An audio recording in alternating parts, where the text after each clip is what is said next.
Now, in the hospitality industry or in the food industry, the same customer has a slightly different role.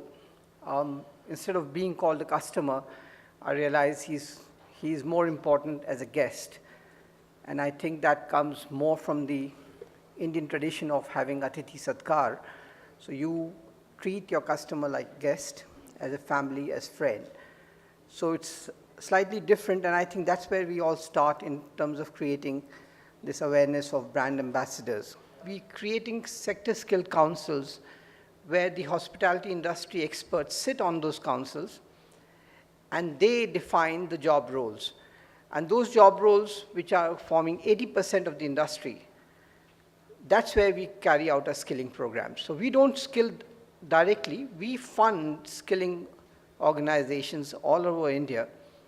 We invite proposals from them, and what we say to them that you have to ensure at least 50,000 people getting skilled in 10 years, and at least 70% should get jobs. So there's an opportunity of not only serving in India, but abroad. But the fact is, the skilling programs that we are going to run have to have a certain quality and a standard. And that's what NSDC is planning to do. Now, what is the brand that we are trying to create? That's the most important part. The brand, as I see, is not only what the restaurant's name and the hotel chain name or whatever the name is, but I think in this particular industry, even a dish can become a brand for that particular hotel or restaurant. That's why, you know, having learned from Parathe Wali Gari Ka Paratha and Golati's Ka Rogan Josh or somebody else's Ka Koi, each dish or maybe one particular dish becomes a brand in itself.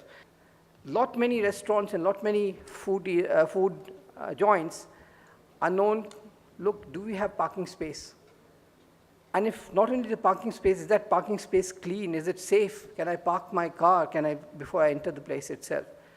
So the care starts from there itself, and the restaurants who do it better than others really make the fast buck on that customer or guest.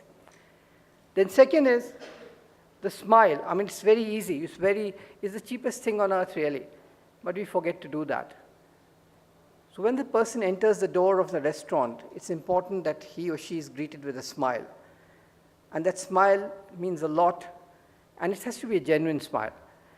So it just suddenly, there are no two ways, there's no second opinion on getting the first impression right. First impression is first impression, will remain so, and the smile is a greeting. Skills really define that aptitude. Now, skills in terms of who's serving you, who's ushering you in, who's cutting your check and giving you on the table itself, each activity requires a certain amount of courtesy, a certain amount of approach. And I think those skills, it's important now for India especially, that we get that right. We become as proficient as what we talk about when we go abroad. I mean, people talk French cuisine and people talk about French service.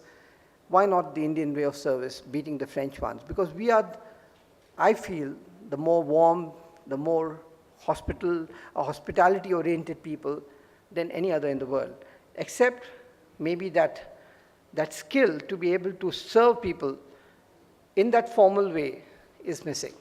So there is a quality control at the main center where the buns are made, and there's a quality control at the outlet itself. Basis your feedback.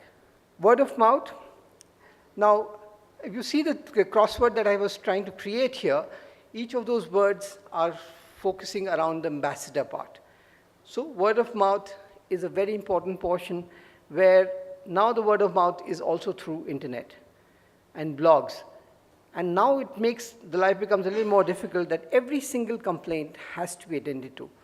It's no longer the previous old era before the digital age where one person would tell 3 or 6 or 600, whatever. Now one single complaint on a blog can attract huge amount of hits. I mean, one YouTube video, when it goes viral, you get 1 million hits. So you never know, you may be at the wrong end of such a case coming in. So it's important to be able to listen to the customer to get the word of mouth right. And last but not the least, the role model. I think, and from wherever I have come from, whichever bank I have worked, the CEO of that bank itself defines the culture, whether it's sales-oriented or it's customer-oriented or it's quality-oriented. And I think the owner, the restaurant owner or the hotel owner himself or herself defines the first step of what his or her team is going to follow. And that's why the role model has to be the person who puts his main stake into the business. Whether that business runs into a profit for the short term or the long term, or becomes a sustainable enterprise for ages, it all depends on how that one person is going to dictate his vision to his team.